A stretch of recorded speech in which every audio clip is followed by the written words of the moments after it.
Kelsey Nelson. I'm a lover of all sports, and I hope you are too. So I'm excited to be launching my all-new show, Listen In with KNN.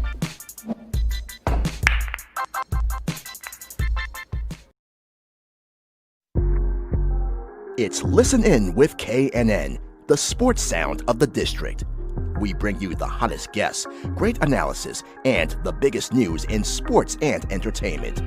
And today, we welcome one of New York City's finest. After a stellar college career at St. John's, he spent over a decade in the NBA, blossoming into an all-star and later a champion with the Los Angeles Lakers. He also turned back the clock with a run in the Big Three. We are talking about Metta World Peace. He joins this special live stream broadcast of Listen In with KNN right now with your host, Kelsey Nicole Nelson.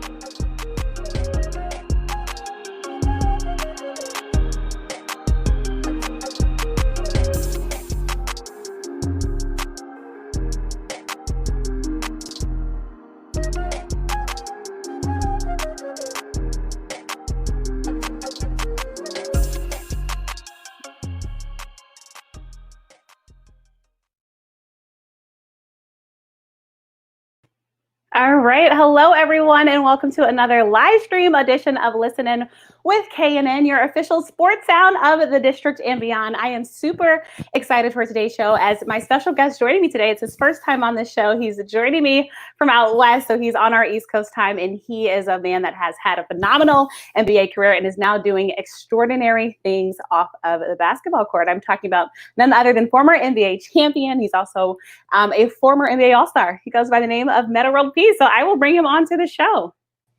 Metta, how are you today? Everything is great. Thanks for having me. How's everything going? All right. Can you hear me? There we go. I hear you. Yeah. How's everything going? Good. I'm so glad you could join me. First off, how are you doing? Good. Everything is great. You know, Reese Connect Us and Jay West, you know, they were really, really good peoples and friends. And, you know, I think they love the fact that I'm doing a lot of positive stuff. So I'm always trying to give back. People did it for me when I was younger. I remember when I didn't have much opportunity. Yeah. So try to pay it forward. So that's how we connected. It's good to be here.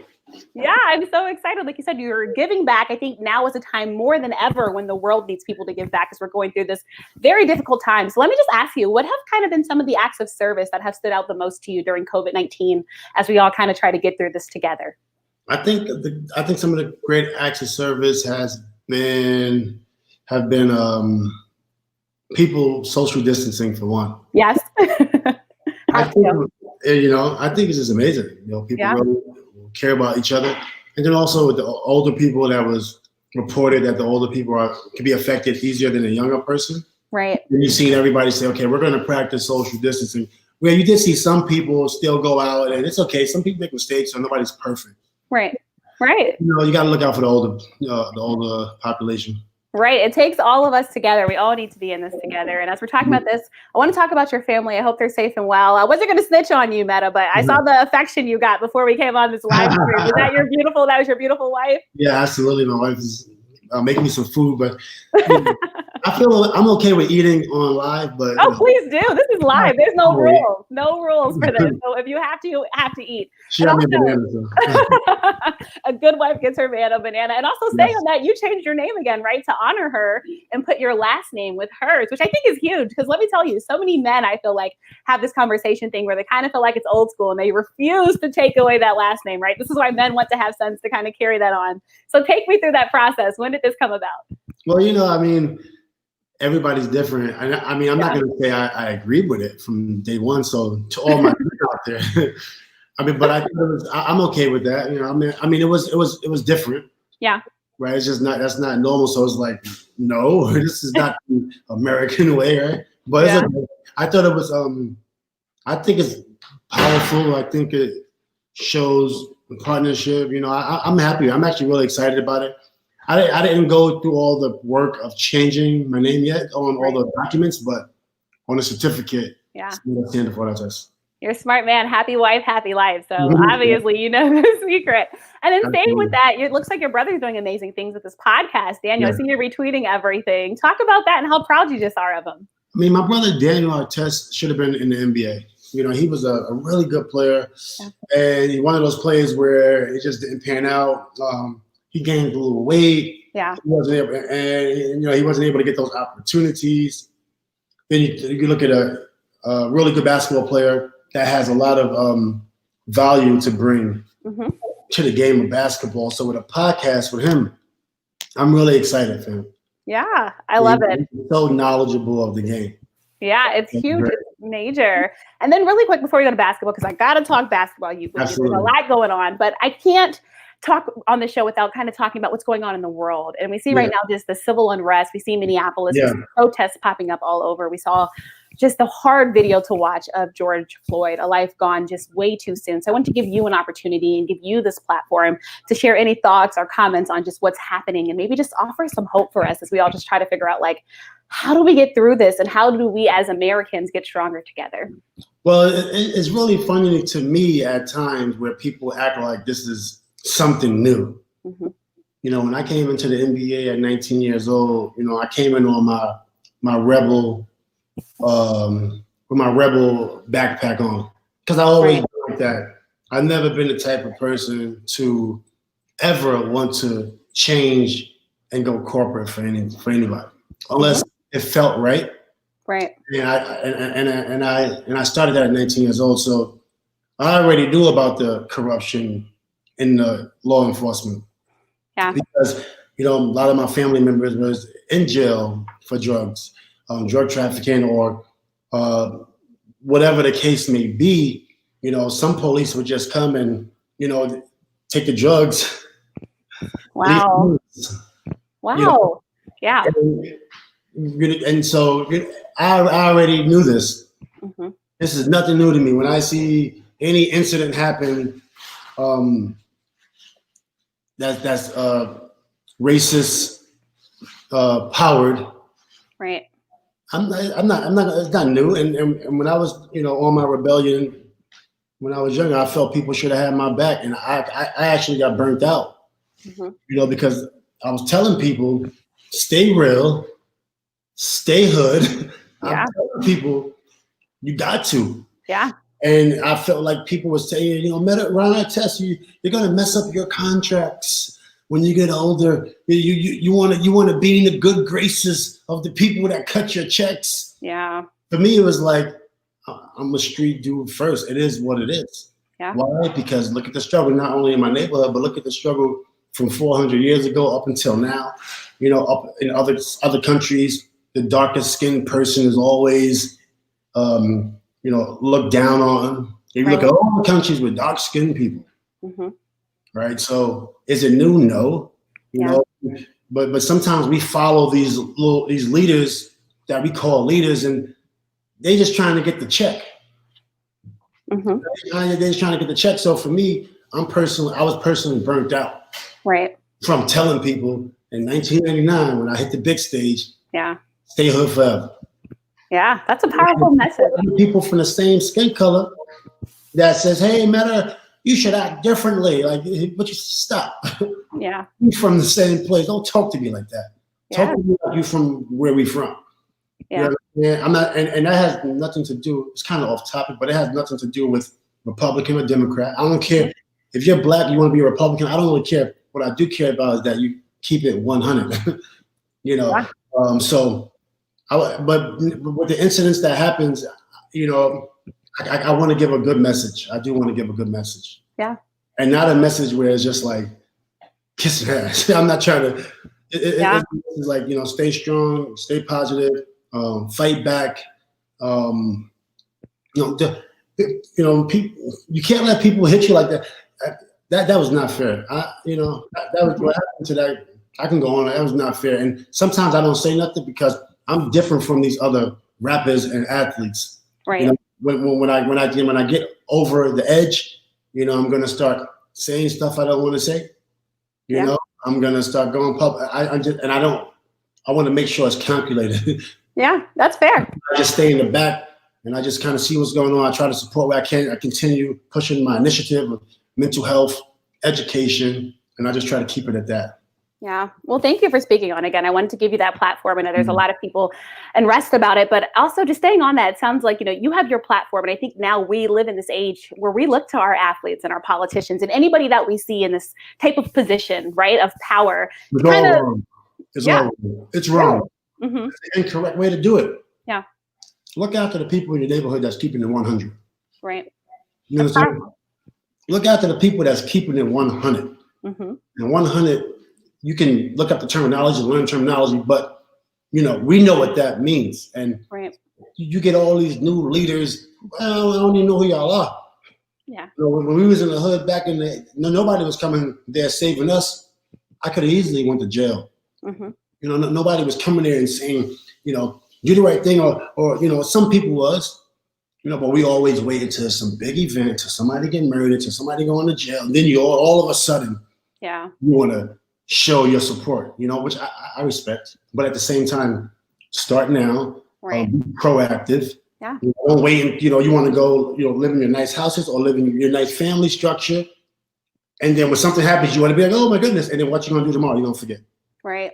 Nobody gonna forget. This is powerful. So I think just staying on that, I mean, how do you then? What advice would you give for anybody in their communities that try to start making a change now on the grassroots levels in their community? Read books. Mm-hmm. Don't be distracted. Yeah, somebody passed away. You cannot let that distract you. Yeah. You fight back, but you can't be, no justice, no peace, and forget to read books. Right. No justice, no peace. Oh, we want revenge. We want justice. No. Read, go read the books, man, and women. Go read books and build your community. Yeah. This is only going to get so far. Right. Not bringing no extra income into your pocket, but it shows solidarity. It shows I get it.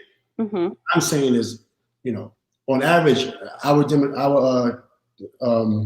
where we're from, there's a lot of uneducated people. Mm-hmm. So if you're uneducated, you don't know who you follow, especially with social media, and you're on all these social media platforms. They're taking you on a journey, right? And you wind up following some message that's not even important to your family or to your education, to your career, to your future. Right. Read the books if you really want to get out of the situation. That's powerful. Educate yourself, right? That's what it comes down to, educating yourself. I get too passionate at DC. That's why I don't like to go. So, this is my conversation. I got to, I had to give you the platform. I wasn't trying to bring anything out, but I wanted to give you the platform just to speak on it. No, I really appreciate it. Especially as a Black male, I think, now more than ever, people are just, we're trying to find an answer. I don't think it's an easy one, but we're trying to find a solution. Well, the answer is, you know what the answer is. Don't second guess it. Mm-hmm. Don't second guess it. Yeah. And, I'm furious about what happened. And I'm very fearless, but at the same time, there's only so much you can. There's only so much talking. There's only so much you can do, and only so much talking I want to do. Right. There's a couple leaders out there that people should follow. Don't follow the ones that is trending. The ones that's trending, keep doing what you're doing. Keep doing. But it's people out there that are our community leaders that we don't talk about enough. Yeah. Because we're scared to talk about our community leaders. Mm. The top leaders and that's leading us. Mm-hmm. And I'm for the people. Right. They don't communicate with the people we look at as our leaders. Yeah. They don't bring them on television. They don't talk to them. Mm-hmm. So you can't take their word for nothing. They go on television and they stay within the context of what the conversation's about. Right.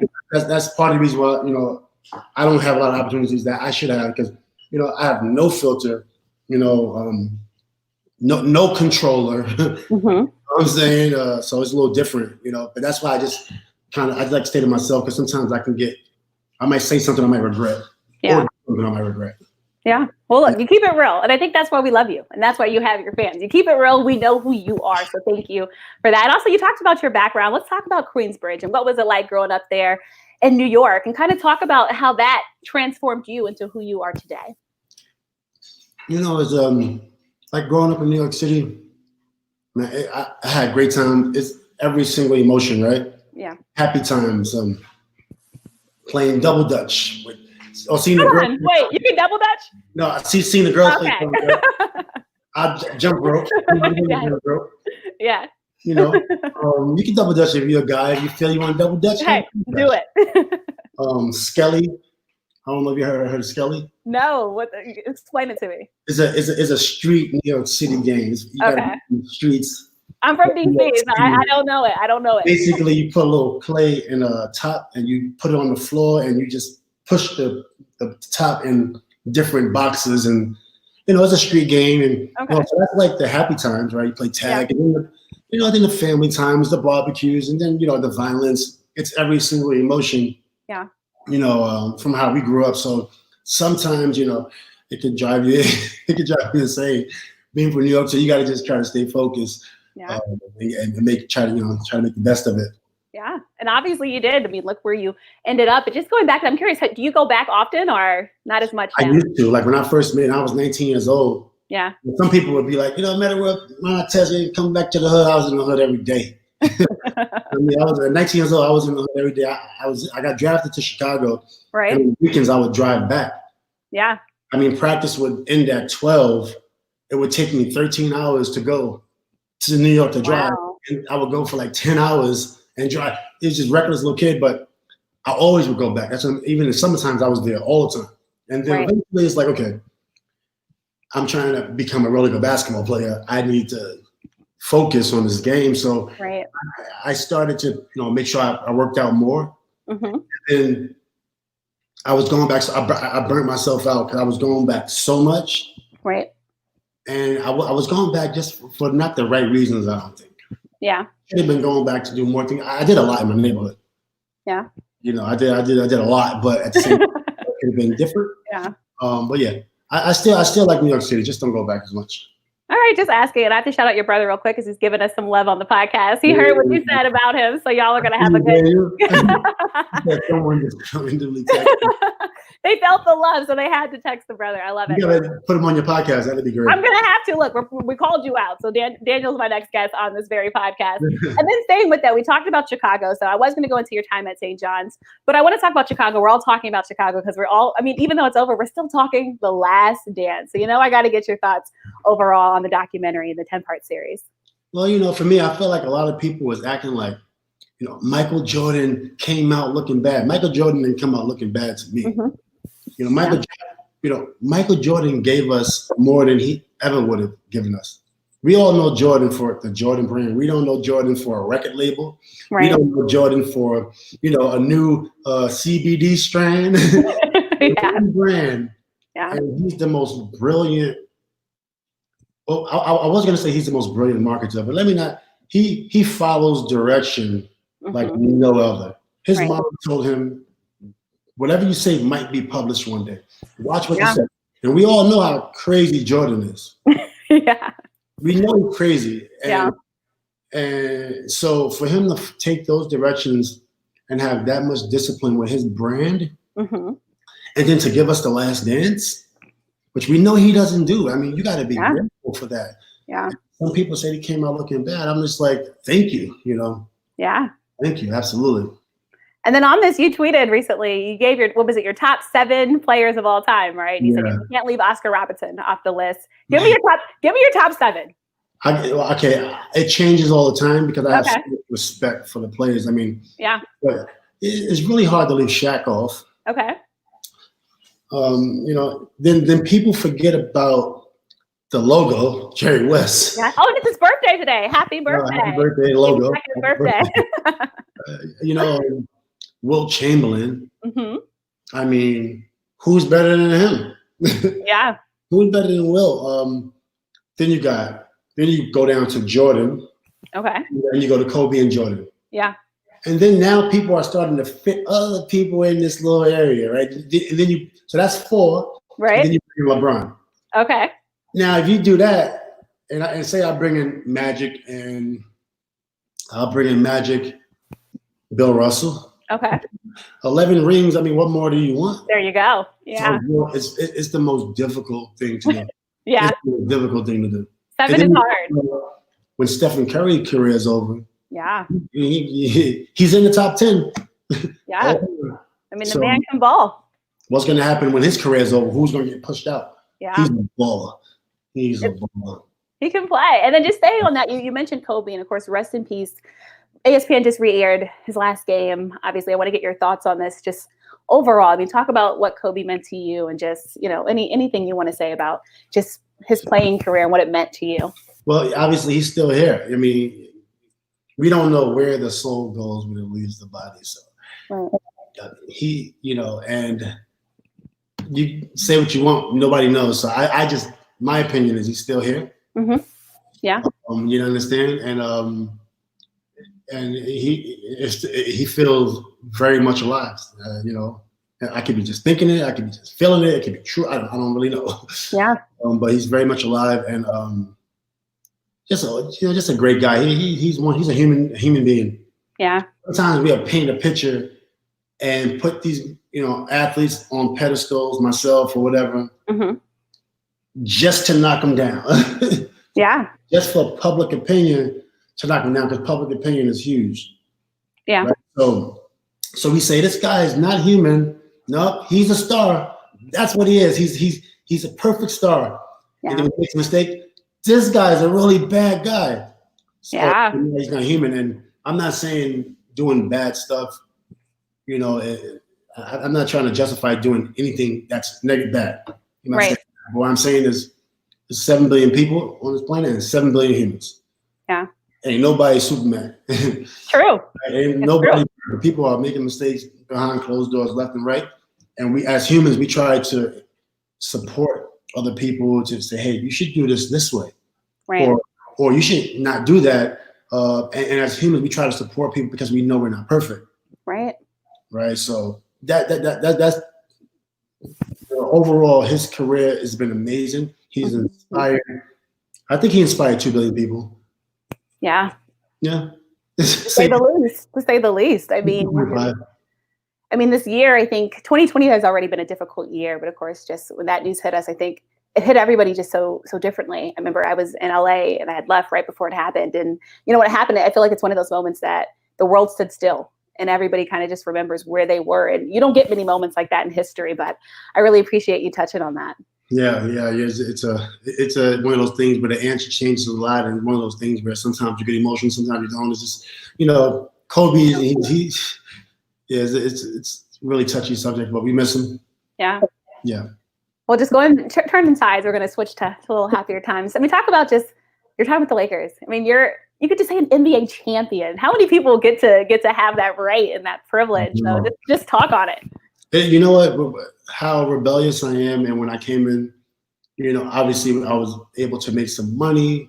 Yeah. I still was very concerned about my neighborhood, and I even put that in there when you talk about how great it is to be a champion. Right. We just did to show you where my mind is at, but at the same time, as curious as I am about corporations and businesses, especially as a 19-year-old kid growing up in New York City, amongst the 5%ers, amongst all the there's really strong Black men and women, questioning everything.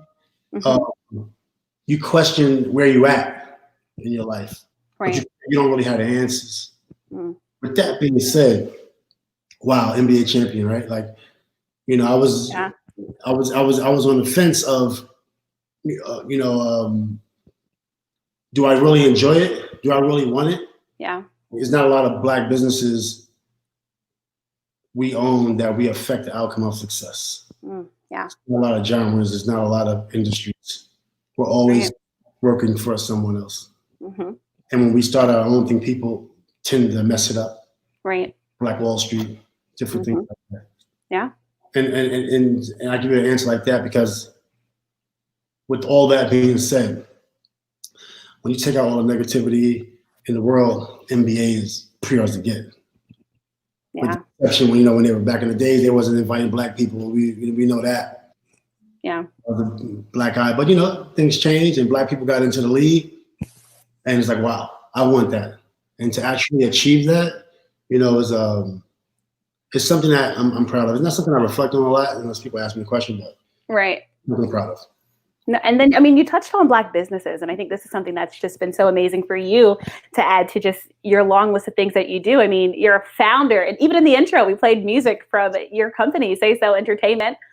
Shout out to you for that. I loved it. It was nice to put that under your music division under the Artest Media Group, then your holdings company, Artest Management Group. I mean, talk about just your business mindset and how that started, and then any advice for players for life after basketball.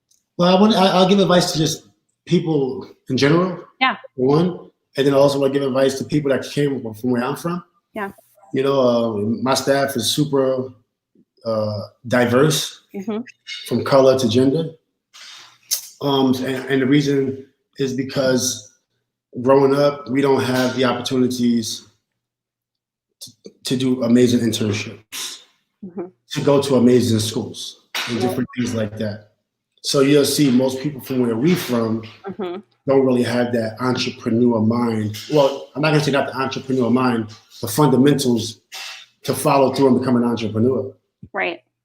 So you gotta just get it how you get it. Now you do get some people of other demographic or other skin colors that are helpful. Yeah. Whereas when you're younger, you don't think that. You think how it's on TV, that's how it is. You look at old Martin Luther King beatings, you look at who has the jobs, you're listening to people in your neighborhood, it's too cloudy. Yeah. And when you get older, you start meeting people from different demographics, genders, ethnicities, nationalities. Right. And you start making your own judgment. With that being said, inside you have something, and I was an architect major in high school, but I also had depression problems, right? So I wasn't able to focus on math or business. I was just focusing on basketball and the issues that I had. Right. Right. So now when you're able to kind of scrape the surface or the baggage you're bringing and now it becomes pure again, you know, you can do amazing things. But it's hard. Like, how is somebody going to be a CEO of a company or start a company if they're hungry? Yeah. If that's the case, I mean, once that happens, you know what happens? They're going to go sell drugs. They're going to go rob somebody. Right. Go to jail. You know, and great entrepreneurs, great potential CEOs, CFOs, CMOs, CTOs in jail. Yeah. You know, so I always, and I'm appreciative of my partners and advisors because they respect that about me. They understand, like, I'm always, they know I am. You can see it on YouTube. Yeah. You go on YouTube, you see everything. Go on Google search. Yeah. But at the same time, like, me being a CEO or starting a company is a big story behind that. Yeah. Because I'm still not where I need to be. Right. You know, I'm still not where I need to be. But with that being said, we have some investments. Artist Management Group, we are working hard. Movie division, music division, and some of the divisions are not developed. Wow. Yeah. But the incubator is developed. I'm really excited about the incubator. Yeah. Our in-house marketing partnerships are amazing. So you can go to artistmanagementgroup.com, send us an email if you need consultation or trying to start a business, hit us up. Everything's ready to go there. So I'm excited about it. It's been, hopefully I can inspire people to be bigger, 100 times. That's amazing. And just staying on that, inspiring people to be bigger. Just before I get to my next question, I want to ask you, where did the inspiration from music come from? Talk about just some of your musical influences. Just Queensbridge. I'm from Nas. Yes. Okay. Queensbridge, Mark Beat, CNN, Capone. That's my cousin, Capone Noriega. Yeah. Hostile from Screwballs, my brother-in-law, MC Shan, Roxanne Shante, Molly Ma, The Bridges, all that stuff. It's just amazing, right? And it goes on and on and on. So with that being said, when you grow up in that environment and everybody's got hits on the radio, at one point, Mobb Deep, Nas, Capone, Noriega had hits, and then the other artists had hits. Nature, Kwamega. Yeah. You have no choice but to be inspired by music. So I'm not a musician naturally, but I'm a musician because I'm from Queensbridge. It's in the blood, right? It's in the blood. I love that. And then just going back to Black business, also XvsX Sports. All right. So I'm really excited about this. It's newly launched, right? Are we still working on the launch? All right. Talk about it. Look, get the people on. They're listening. They're watching. Tell us about it. Well, I'm going to send a link out to people so they can get the beta version. Now, when we give the beta version, some people don't really know what beta is. Beta means it's a test. Yeah. Don't send it out people would send out my beta link. I'm like, no, don't send out the. Not yet. I'm giving you early access. So we're in beta right now, and it's been really exciting, challenging, and it's a lot of work. Yeah. Not only an app, anybody can launch an app, but can you launch the business that connects to the app? That's powerful. And sometimes people think they need an app. You don't always need an app. Yeah. People are like, I'm doing an app. Sometimes you can just use the web. Your business might not require an app. Right. You spend a lot of money on an app when you can just grow your business and then maybe do an app later. So I always tell people that because they see my app and they say, I want to do an app too, but you might not need an app. Right. Yeah. Right. So just see, you got to see what's meant for you. What's meant for somebody else might not be for you. Yeah, and going on that, for those that don't know a lot about it, talk about the inspiration for starting XvsX Sports for you. Yeah, thank you. So XvsX, when I was in the NBA in my 18th season, I still wanted to play 20 seasons. And that opportunity was not available for me. So I was very competitive. So I said, I'm going to make an application where I can travel the world to play basketball. Yeah. And actually, this was a long time in 2014, but then the Lakers called me back for 2 years. Right. Fortunately, the Lakers called me back for 2 years. So then I kind of paused the app because I knew you got to be all in. Yeah. So then I retired. I was coaching for a little bit off and on, but I was either going to go all in coaching or all in doing the app. So I went all in doing the app. I'm going to get back into coaching later. But it's been inspired because not a lot of basketball players have opportunities. Right. Retired pros. If you're not amongst the elite or if you haven't made your way into coaching or general managing, it's going to be harder for you to find things to do if you don't have the right team. Right. So this app helps with that. Mainly it helps you to continue to find places to play. Right. So if you're a retired pro, and you can't play against LeBron James no more. You got to play against LeBron James. Yeah. Right. And he's quite talented. That's not that fun. Even though you might not be as good as the NBA players anymore, you're still a hell of a player, right? So I'm really thinking about the retired pros. Also, high school kids. Sometimes even if you are good enough, you might not get the scholarship to college because it's only there's only so much room. Right. Where do those kids go? Some work at Starbucks, some might go to school, some might just go home, some might go on the streets. Yeah. Right. We want them to come to our app. And the college kids too, the college seniors. Yeah. So college seniors, they're graduating. The NBA is not looking good for certain people at this point. Yeah. It's not looking good. Yeah. And where do you go? Because you want to play basketball for the exposure, for the love, for the passion, for people to say, oh, I had 20 and 10. Oh, we won. And all of a sudden, that adrenaline just drops. 18-year-old high school kid, don't go to college, had dreams over in a split second. Right. What we want to do is make it a nice descending, not a drop. We want you to still play. We still want you to be active. Right. Right. XvsX has a lot of that type of passion behind it. And people will see when the functionality comes out, you'll see that we are making this app for all players, not just pros. Nice. For all players, all basketball players. I'm so even excited. the high school basketball stars that we did go past it, but it's for us too, right? Absolutely. Absolutely. People are going to be surprised on some of the old matchups that's going to come back. Not just pros. Yeah. We're talking about, old high school matchup from people that had no chance to go pro that still loves to play, female and male. So yeah, I'm really excited about that. That's fun. I mean, you're doing just so many things. And before we go on about that, I really want to get, since we're talking NBA and players, I want to get your thoughts overall. So this season has been one like none other. Of course, COVID-19 hit. We've gotten no basketball. Now we're talking about resuming basketball. We're talking about maybe it'll be at Walt Disney World. We're trying to figure out, who's going to play. Will it just be the playoff teams? Just what are your thoughts overall? Like, if you could have a say in this, I mean, what would you say? What do you think is the best next course of action? Should we have an NBA season? I think with the NBA, we need it back. I'm so excited, and I think it's the perfect time to try something different. Yeah. And I think they are. I think they understand you only live once. Yes. Do something that you always wanted to test. I want to see it. Yeah. And I really hope they do something where if the players should be kind of upset. Like some players should be like, that's not fair. Like that's the type of thing that the NBA should do. Yeah. It's going to benefit all the players, even though some players might not be happy, but it benefits everyone. It benefits the fans. It's a little different because right now, under these circumstances, times are different. Mm-hmm. So why not just like do something just so entertaining? Yeah. So I'm hoping so. Trying to figure out, right? But I just want to get your thoughts though. So sounds like you're a fan of, even if they have to play without fans, you're fine with it. Yeah. All right. Definitely. Why?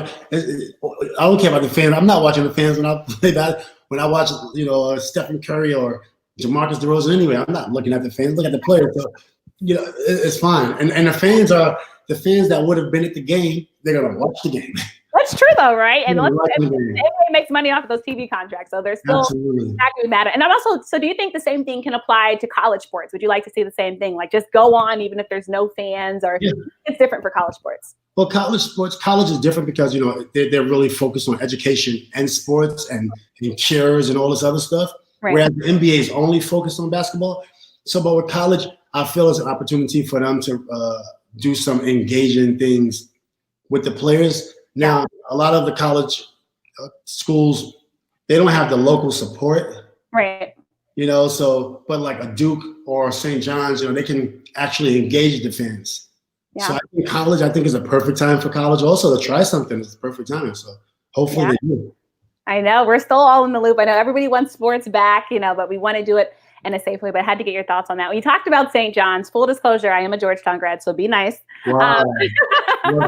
Georgetown's an amazing university. There you go. See, I played there a lot, but I never went to the university. I actually went to the university last year. It was an amazing university. Nice. But I want to go, St. John's. You played under Mike Jarvis. Talk about your college memories and what some of your favorite college memories were playing at St. John's University. I only had 2 years. College is like not enough time. Yeah, it was quick. You were good. I was okay. I was okay. I was partying a lot in college. Mm-hmm. I wasn't able to focus on the game like I should have, but I still, the defense is really good. So people still, they picked me up, but I wish I would have just focused on the game more. Yeah. It was only 2 years. It was quick. I had a great year with Mike Jarvis, Fran Fraschilla. We went to the tournament for the first time in, I don't even know, 15 years. Yeah. When Fran left, and then Mike Jarvis came in, and we almost went to the Final Four.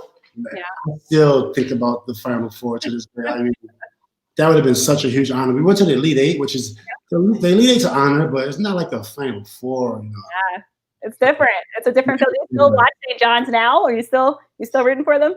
I still root for St. John's. I wish they would, put me in the hat for coaching one of these days. I'm not saying I want to run a job. I'm putting it out there. When the job is available. I was loyal to St. John's. Yeah. I stayed home. Yeah. I stayed home, and I could have went with other places, but the city wanted me. The city needed me, and I stayed. And I feel like sometimes St. John's, they look at, I don't know if I fit the coaching status because, yeah. I'm gonna always be me regardless, no matter if I coach in the NBA or if I coach in college. Mm-hmm. It's always gonna be Ron Artest. You already know where we're from. It is what it is. Right. I'm not trying to be like anyone else. And you know what? It's room for us. I can coach, and I'm a smart, cerebral, high IQ basketball player. It is what it is. I just don't sound like you. Yeah, you're proven. You're proven. People can look and see. So I think it's great. And again, I love when players go back. I told you I went to Georgetown. It was great seeing Pat Ewing get to come back. And I'll tell you, the fans loved it. The players loved it. And the culture is different. And just talking about Pat, get well soon. I know he's recovering from COVID. I know. Let me put my charger in. All right. We can't have you going out. All right. Well, for everyone listening, you are listening to Listen In with KNN. I am joined by Metta World Peace. We're having just a great conversation about all of his new business ventures. We're talking about life after basketball. And yes, of course, we are also bringing you all some of his favorite memories from playing the game in the NBA and in college. All right. We have you back. All right. So we were talking about you and just going back to your life. You have your memoir. You have The Quiet Storm, the Ron Artest story. I mean, just overall, why was it so important to tell your story to the masses in the world? That's a funny story because I didn't really want to tell my story. Yeah. I absolutely could care less about legacy. I could care less about what people think. I don't care. I don't want to be remembered. I could care less. But people, these writers, these directors, producers, they have ideas. They want to put stuff on television. Somebody came to me and said, "Would you want to do, a documentary?" Yeah. And I'm like, "How much?" I don't really want to do it. Yeah. And then they said, "Can you do these interviews?" And I didn't even give it a lot of time.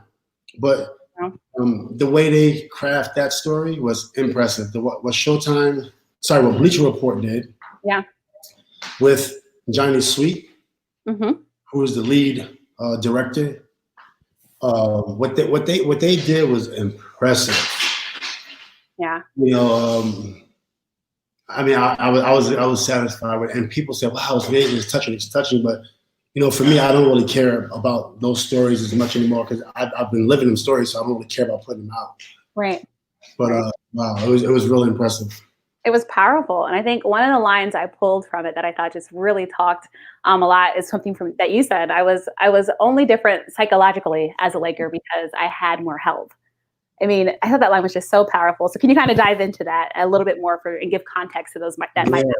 The Lakers situation was amazing because I met Phil Jackson. I was a big fan, Zen master. I was already getting into meditation I was more getting into it because I wanted to finish my career strong.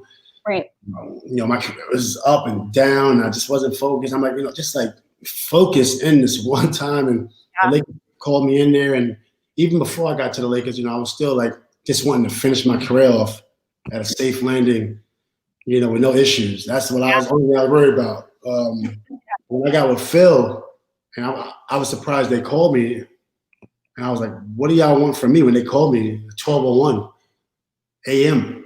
Wow. And I remember we got the SLS Hotel, and I pick up the phone, and it's Mitch Kupchak. Wow. He's like, "Hey, it's the Lakers." I said, "What do you want?" All my friends. And you want to play you? I'm like, "What?" And then the next day I said, "All right, cool, let's do it." And spoke to Jim, spoke to Dr. Buss, spoke to Kobe, and I'm like, "Wow!" I walked into an opportunity to win a title. I came into that season out of shape. I wasn't in great shape. Yeah. But I decided to in about December, January, I stopped drinking, stopped doing everything, focused on the game. Because we only finished in third place in the West that year. We wasn't playing great. Right. I dedicated myself to that season, won the title. And I'm very, very fortunate. Lakers had a lot to do with putting me where I should have been. NBA champion. Yeah. And I think just staying on basketball and just the current state of the NBA and something that you are not afraid to ever touch on, mental health has become a huge topic now.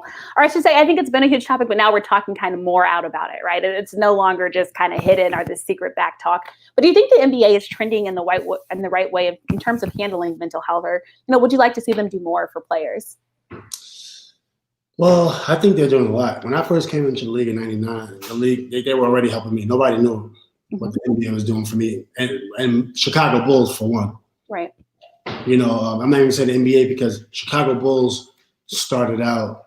They already knew something was up. Day one, and they were so supportive in every which way. And in 1999, the media wasn't as friendly or as vulnerable. So right. With anger problems, anxiety, depression, something.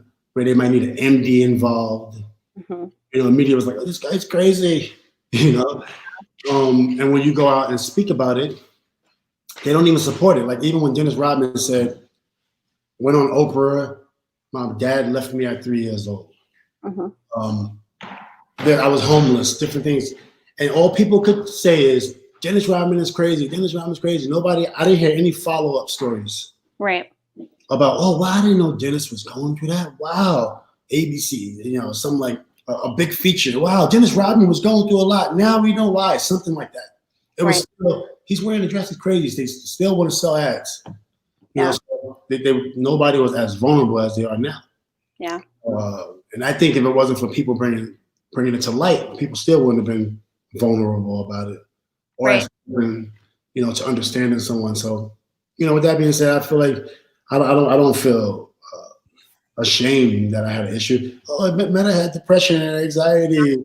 We should feel sad. I don't feel sad. It's what I'm from the streets. I'm from tough environments, and we do different things. It is what it is. Yeah. I'm molded into myself, but strong enough to understand, that you can overcome anything. That's powerful. You can overcome anything. Yeah, I think that line resonates, especially now more than ever with all that going on just in our country and with COVID and everything. And we touched on it. We're not going deep in depth yet, but I'm talking about that 99 draft class that you were a part of.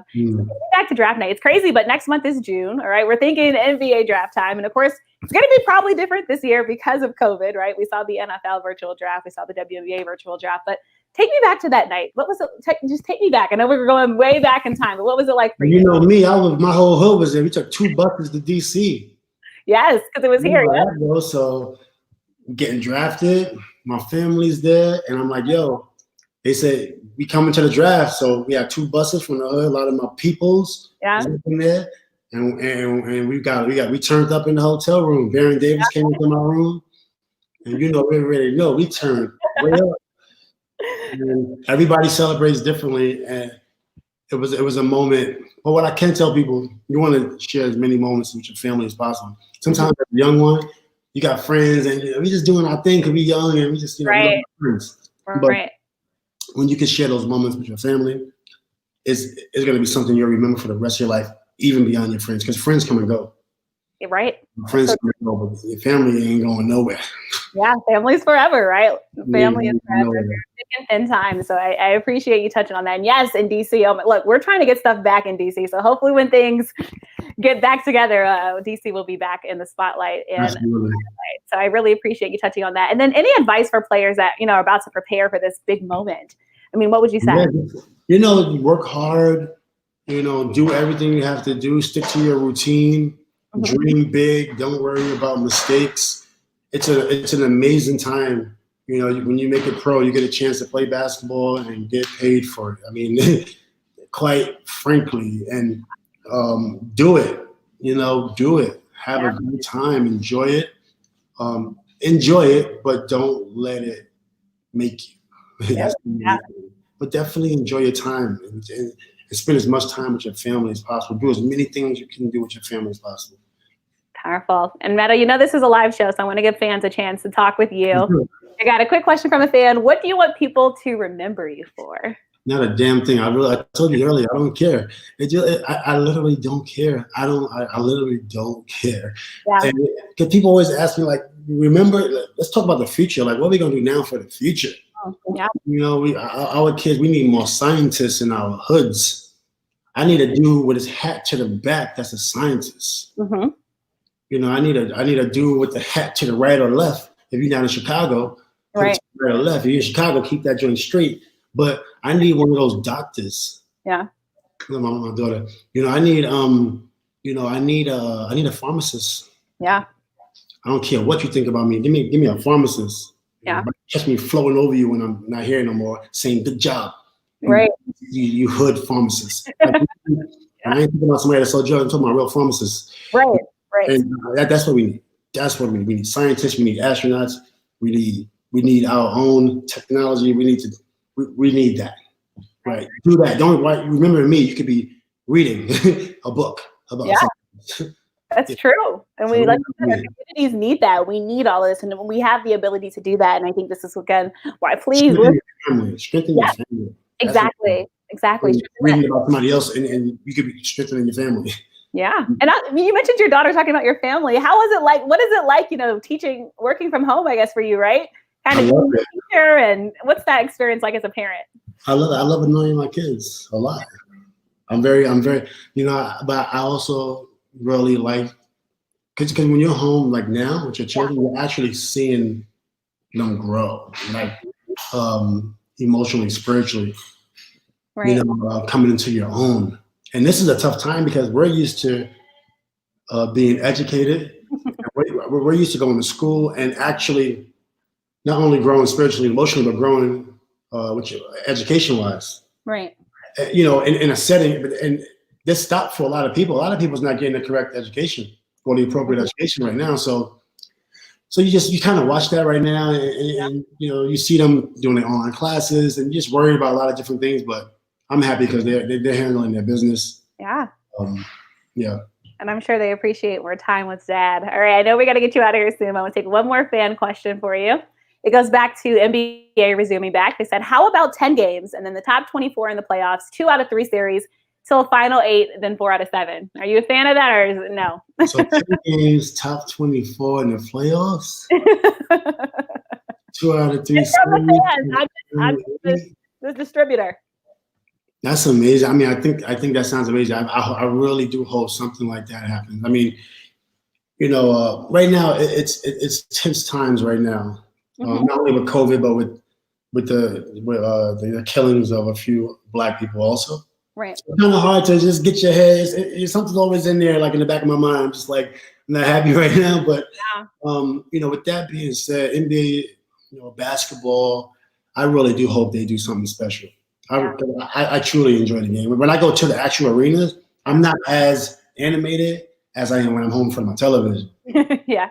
Yeah, 'cause I really don't want to root for. I don't want to root against another NBA player at the game. Yeah.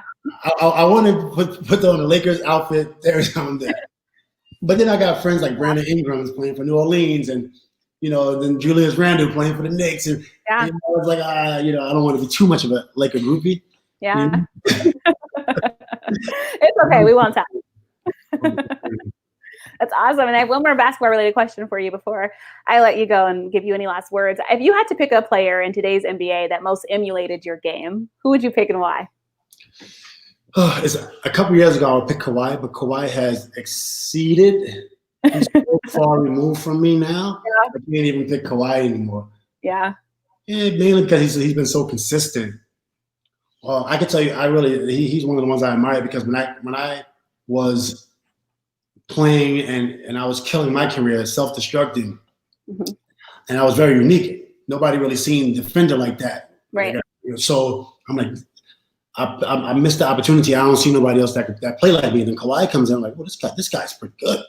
And as you get older, it's like, oh, wow, that guy's kind of like me. And he stayed consistent, and he showed me what I could have been. Right. He showed me what I could have been, and I'm just like, wow. You know, I'm really happy to see him because I'm able to. I lived through his play a lot. Oh, I could have did that. I could have did that. I could have did that. You know. So really That's good. Awesome. And I mean, earlier you gave me your top 7 NBA players of all time. So now I'm curious, after you said that answer, give me your top 7 all-time NBA defenders. Oh, okay. I'm putting myself in there. Yes, you have to put yourself in there. Okay, let me start with Bill Russell. Okay. The greatest defender ever. Then you got Ben Wallace. Dennis Rodman. Ben Wallace, Dennis Rodman. Yeah. Okay. Lindsey Hunter. A lot of NBA players will tell you that he's one of the most amazing defense players I've seen. Point guard. Yeah. Then I would say myself. I'll put myself up in there. Oh, Michael Jordan. Yeah. Oh, Michael defense was. There's nobody on the Detroit Pistons at Mike's position that played better defense than Mike, except Rodman. Rodman was a better defender than Mike. So put Michael, that's number 6. I know some would say Pippen, some would say, I mean, you got Dwight Howard, you got Anthony Davis. It's a lot, right? So, you know, history always changes. Right. A couple years ago, maybe I'm moving down the line now. You know, maybe I'm moving out of, I live for your list because also you tweeted about Kobe and Shaq being the best duo ever, right? To play the game. There's nobody that could beat them. Yeah. Nobody. You put anybody against Kobe and Shaq, you cannot stop Kobe and Shaq. And this is a competitive person who feels he is the best. That's what I personally feel. Yeah. I'm just telling you, like, these guys were unbelievable. What are you going to do? Yeah. You put Parrish and Bird, McHale and Bird. You put Michael and Pippen. You put, you know, I mean, a good matchup is Davis and LeBron. That's a solid comparison because, you know, but you know, Kobe and Shaq in their prime, not a soul. Yeah, no one could touch them. No one could touch them. Well, Metta, it's been such a pleasure having you. Before I let you go, any last words for the audience? Yeah, you know, stay tuned in to Kelsey. She got, you know, great show, and you love sports, so get points there, Yes. and have a great day. Everyone have a great day, and tell everyone to read. Read. And don't send beta versions of websites that you get. Yeah, don't send my beta version out. Go to my XvsX Sports. You can actually go to XvsXSports.com and put your email in. We'll send you the real version. But if you want to get a beta version right now, you got to hit me up. I got to DM you the link. Yep, you got to get in the DMs, all right, if y'all want that special link. So make friends with him. Well, Metta, thank you so much for joining. I hope you're not a stranger to the show. A true pleasure having you. Truly appreciate it. Have a great one. Thank you, too. Perfect. Thanks. All right, everyone. Well, thank you for tuning into the special live stream edition of Listen In with KNN. Join me back this Saturday at 2 p.m. Eastern Time, as I am very excited to be welcoming in Jim Rooney. He is one of the late sons of Dan Rooney. We're going to be talking all things Rooney Rule and how we can hopefully make things right in the NFL. So again, that's this Saturday at 2 p.m. And also stay tuned. Next week, I'll be dropping an all-new special podcast version of the show that you guys can get on iTunes, Google Play, and Spotify with special guest Sean Fox, who is a broadcaster out in the hometown of New Orleans. So shout out to that. But thank you all so much for listening. Metta World Peace was truly amazing. And again, if you missed the live stream version, you can catch this on YouTube, Facebook, and Periscope later. All right, thanks for joining, and I'll see you guys all on Saturday. I'm your host, Kelsey Nicole Nelson, and as always, thanks for watching Listen In with KNN, the sports sound of the district.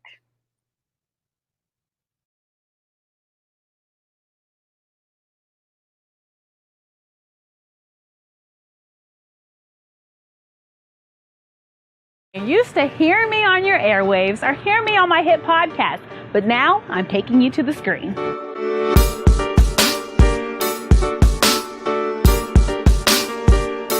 You'll love Elevator Thoughts. We will talk the latest trending in sports. It's game time.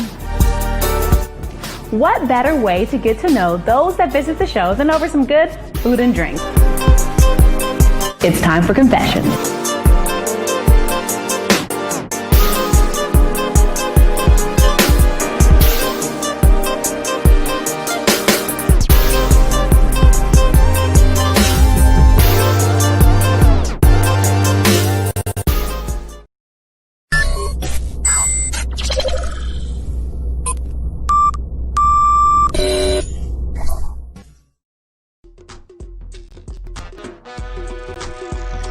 Follow Kelsey on social media at The Real K Nelson, and catch each broadcast of Listen In with KNN on air at AM 1340 and 96.9 FM Fox Sports Radio on YouTube, on Facebook and Twitter, and online at KelseyNicoleNelson.com.